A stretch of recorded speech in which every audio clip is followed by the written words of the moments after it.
In early 1939, DC's success with the seminal superhero Superman in Action comics prompted editors to scramble for more such heroes. In response, Bob Kane conceived the Batman. Kane said his influences for the character included actor Douglas Fairbanks' film portrayal of the swashbuckler Zorro, Leonardo da Vinci's diagram of the ornithopter, a flying machine with huge bat-like wings, and the 1930 film The Bat Whispers, based on Mary Reinhardt's mystery novel The Circular Staircase. Bill Finger joined Bob Kane's nascent studio in 1938.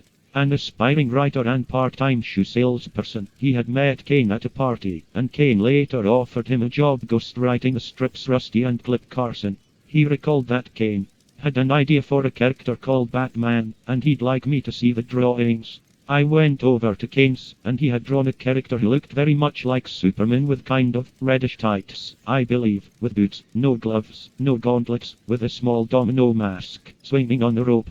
He had two stiff wings that were sticking out, looking like bat wings.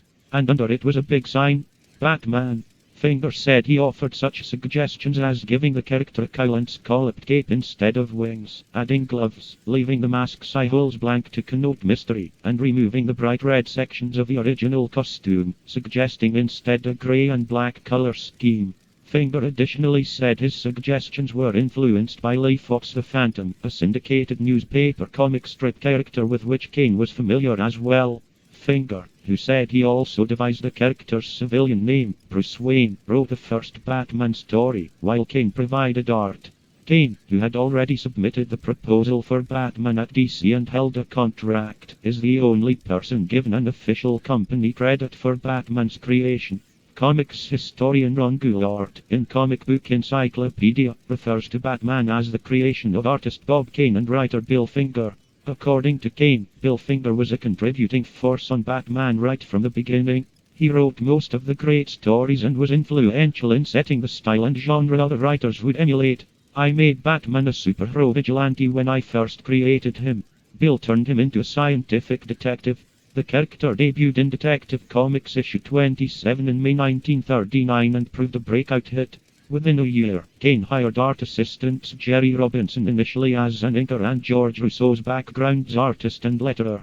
Though Robinson and Rousseau's worked out of Kane's art studio in the New York Times building, Kane himself did all his drawing at home. Shortly afterward, when DC wanted more Batman stories than Kane's studio could deliver, the company assigned Dick Sprang and other in-house pencilers as ghost artists, drawing uncredited under Kane's supervision. Future Justice League writer Gardner Fox wrote some early scripts, including the two-part story The Monk, that introduced some of the Batman's first bat equipment. In 1943, Kane left the Batman comic books to focus on penciling the Daily Batman newspaper comic strip. DC Comics artists ghosting the comic book stories now included Jack Burnley and Win Mortimer, with Robinson moving up as penciler and Fred Ray contributing some covers. After the strip finished in 1946, Kane returned to the comic books but, unknown to DC, had hired his own personal ghosts, including Lou Schwartz and Sheldon Moldoff from 1953 to 1967. Early the following year, National Comics' success with the seminal superhero Superman in Action comics prompted editors to scramble for similar heroes. In response, Kane conceived the Batman. Finger recalled Kane had an idea for a character called Batman, and he'd like me to see the drawings. I went over to Kane's, and he had drawn a character who looked very much like Superman with kind of reddish tights, I believe, with boots, no gloves, no gauntlets, with a small domino mask, swinging on the rope. He had two stiff wings that were sticking out, looking like bat wings. And under it was a big sign that said Batman. Finger offered such suggestions as giving the character a cowl instead of the domino mask, a cape instead of wings, adding gloves, and removing the red sections from the original costume. He later said his suggestions were influenced by Lee Fox's popular The Phantom, a syndicated newspaper comic strip character with which Kane was also familiar, and that he devised the name Bruce Wayne for the character's secret identity. Finger said, Bruce Wayne's first name came from Robert Bruce, the Scottish patriot.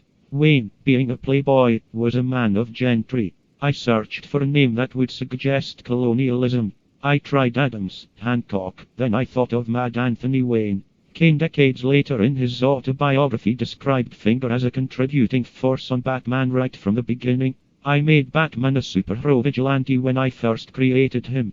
Bill turned him into a scientific detective." Nobleman said. Bob Kane showed Batman to editor Vince Sullivan without Bill. Vin promptly wanted to run Batman, and Bob negotiated a deal without including Bill. Finger wrote both the initial script for Batman's debut in Detective Comics issue 27 in May 1939 and the character's second appearance, while Kane provided art.